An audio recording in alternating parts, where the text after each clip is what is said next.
claim you hurry. Bepena tell you, bepena help me. Una tunko tem na you. Aujourd'hui, l'extrémisme violent et la criminalité organisée sont généralement considérés comme intrinsèquement liés. Toutefois, la nature de ces liens, les fonctions qu'ils remplissent et les mécanismes par lesquels ils s'établissent et s'entretiennent ne sont pas toujours appréhendés dans toute leur diversité et toute leur complexité. Dans cette cas, nous constatons que plusieurs concepts sont liés au terrorisme. D'abord, l'utilisation de la religion musulmane, qui n'est pas un fait nouveau, avec l'appui des prédicateurs islamiques radicalisés, qui vont jusqu'à utiliser le prétexte des sourates pour endoctriner certains combattants.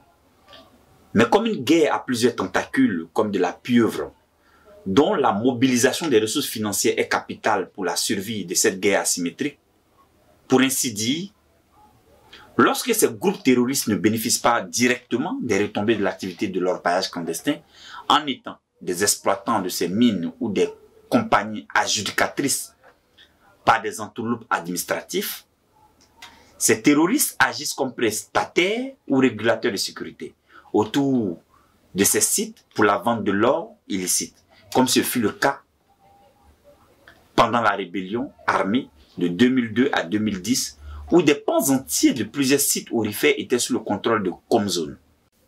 S'ensuit d'autres stratégies hideuses comme la vente de la drogue et de la cocaïne et autres stupéfiants qui sont récurrentes et vont de pair avec l'extrémisme terroriste. Une pratique similaire que Daesh de l'État islamique coordonnait avec les bureaux du point 11, le service secret de Daesh de l'État islamique, où ils pouvaient organiser et planifier des campagnes d'attentats dans le monde sans aucune contrainte, et même au grand jour, tout en bénéficiant de moyens financiers considérables liés à l'argent du pétrole ou du trafic d'antiquités. En participant donc aux activités illicites dans ces sites clandestins pour l'orpaillage illégal, même indirectement, ou en entretenant des liens avec des trafiquants, les groupes terroristes parviennent à atteindre trois objectifs principaux.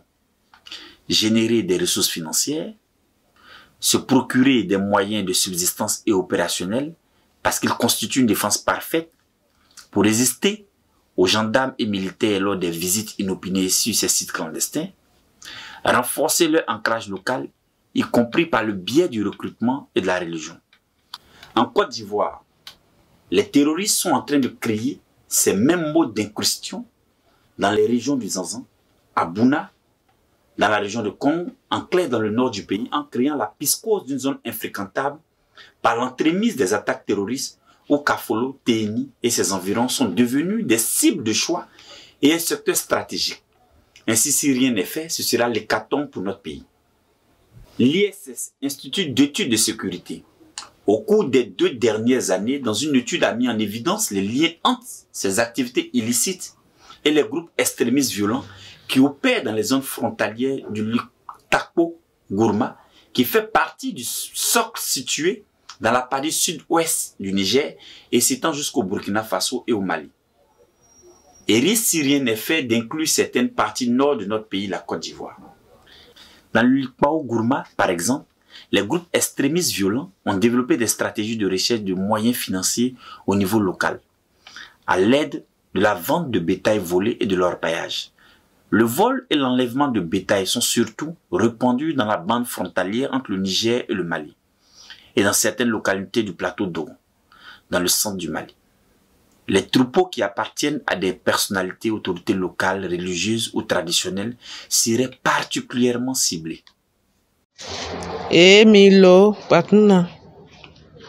Mio, tenukondi, tibambe kan okulumaneo, pano pipe babonyiminayo. Je ne saurais mieux dire et humblement, je pense que le meilleur qualificatif économique tiré de cette pratique insidieuse est celui que l'économiste Patrick Ngouan a essayé de partager avec l'Afrique et en particulier avec le peuple ivoirien sur France 24 en 2020 dans l'émission d'Alain Foucault, 60 ans après, quel bilan que je vous donne d'apprécier. Le mécanisme de croissance appauvrissante, c'est aujourd'hui l'orpaillage minier que j'appelle la croissance ruineuse. On est en train de détruire les eaux, les fleuves, la terre avec du mercure, tout ça pour avoir des minéraux. Donc leur paillage clandestin est une croissance ruineuse. Eh, qui t'y paye? Ouais, pour me t'as eu fait ni bépena hen kumbe peu pour na oklo ndembo nyimina. Premièrement, il faut renforcer les états généraux qui doivent concourir à la construction du triangle de réussite de ce ministère, à savoir la création de valeur, le développement du capital humain et le dialogue social. Et en second lieu, il faut un service de renseignement du ministère des Mines, du Pétrole et de l'Énergie, qu'on pourrait appeler par exemple le SRME, Service de renseignement des Mines et de l'Énergie, qui sera dans les locaux du ministère et en étroite collaboration avec le Conseil national du renseignement, au regard des sites d'orpaillage clandestins qui jouent un rôle de premier plan dans le financement des groupes extrémistes. Eh, yumba fili ali oha. Tenu konde tokmara. Tikan kapopeti nena okloni. Pamgbambi tiena na yo. Dans le rapport public sur Regard Jeune, analyse politique de la Friedrich Ebert Stiftung, abrégé FES, qui en Côte d'Ivoire s'engage depuis longtemps à former et aider les jeunes leaders de demain à se faire une place dans la politique et à s'intégrer dans le discours politique et journalistique national, a indiqué à la page 10 de son document que l'orpaillage clandestin a des conséquences non négligeables sur la communauté et son environnement en 6 points. Pour commencer, nous parlerons de l'environnement. L'orpaillage clandestin tue aussi bien les hommes que l'environnement. Selon certains chefs traditionnels, la soif de gagner plus d'argent pousse les orpailleurs clandestins à travailler pendant la nuit, ce qui provoque plusieurs pertes en vies humaines dues à l'effondrement des terres. Ensuite, nous avons l'éducation. Les enfants quittent leur maison avec des tenues scolaires faisant croire qu'ils s'en vont à l'école, alors qu'en réalité, ils ont une deuxième tenue dans le sac. Quand ils sortent du village, ils changent de vêtements et se dirigent vers les sites clandestins. Ils vont aider les laveurs en puisant l'eau du fleuve et en leur passant certains outils légers nécessaires à la réalisation de l'activité.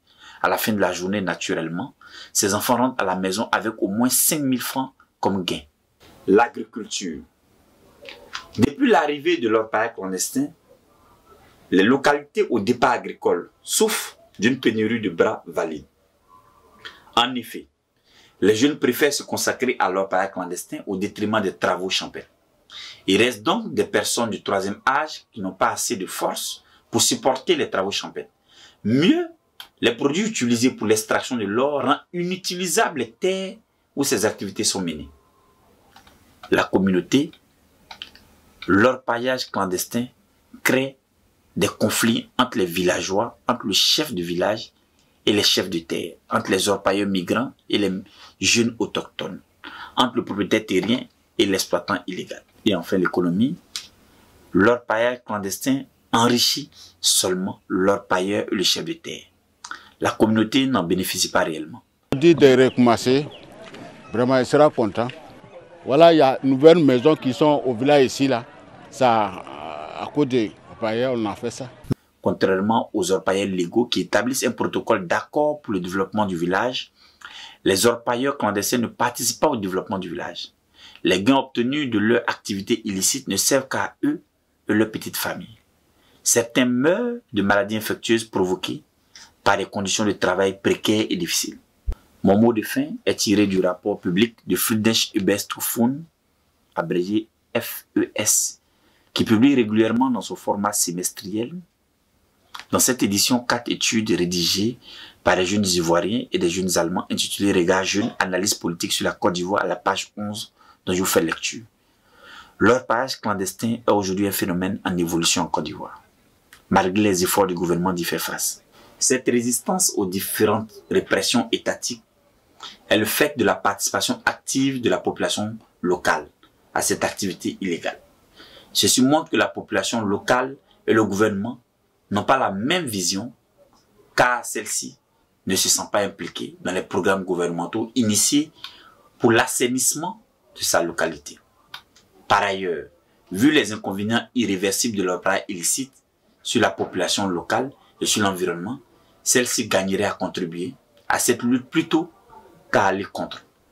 Le gouvernement devrait intégrer la population locale dans ses décisions et lui définir un cadre de participation qui lui permettra de contribuer au développement de sa localité en ratissant elles-mêmes leur paillage clandestin à travers des stratégies bien définies.